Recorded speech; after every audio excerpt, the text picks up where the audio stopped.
And I stumbled upon your podcast, as I mentioned, and I was listening to one episode, and this was like the hard hitting one where you and another brother were openly talking about addiction and your own personal stories.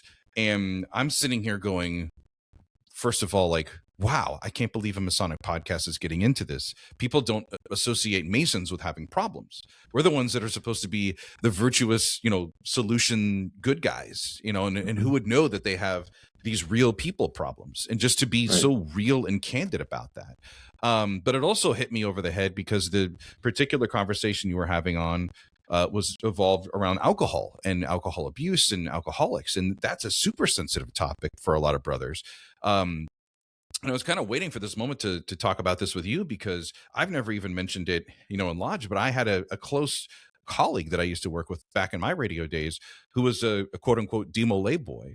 And when he found out that I was a Freemason, I'm like, oh, this is awesome. Like, you should come to the meeting. I'd love for you to come see what we're all about. He's like, oh, no, I can't go to a Freemasons meeting. And I'm like, why? And he's like, because I'm an alcoholic. And I'm like, dude, what's wrong with that? None of us are perfect. And he's like, no, I know you guys, and I know you like to drink, and I can't go to your meetings. And I'm like, why are you associating alcoholism with Freemasonry? That's not healthy for either one of us.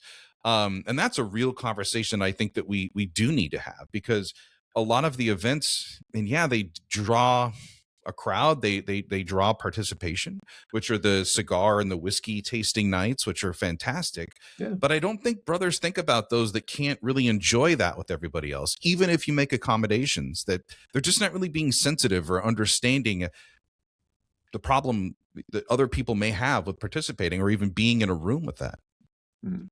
Well, and I think that plays into and maybe this is either a Masonic thing or just the male species in general. It's the jokey banter that, oh, you're not drinking. We want to tease, we want to have the jokey banter, but are we slowing down enough to have the self-awareness to acknowledge that, hey, this brother doesn't, there's a reason this guy doesn't drink anymore. There's a reason why this guy is worried about his health. He's on a diet. He may not be having the full Masonic meal that we're so accustomed to enjoy.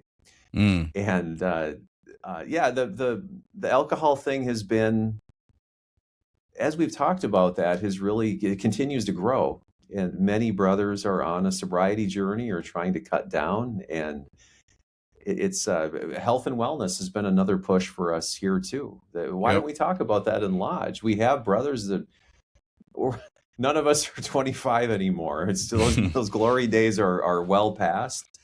And when a brother, what can we do to encourage some good habits? Like we have the Goldies run at the University of Minnesota. We do every April, and it's a 5K. Don't have to run. Many of us walk. My running days are even behind us. My chiropractor said no more. Some of our guys, but it's a great time to bond as brothers, go on a 5K walk on a brisk April morning, and really start bringing some of these things into the Lodge setting, that things of relevance to our members.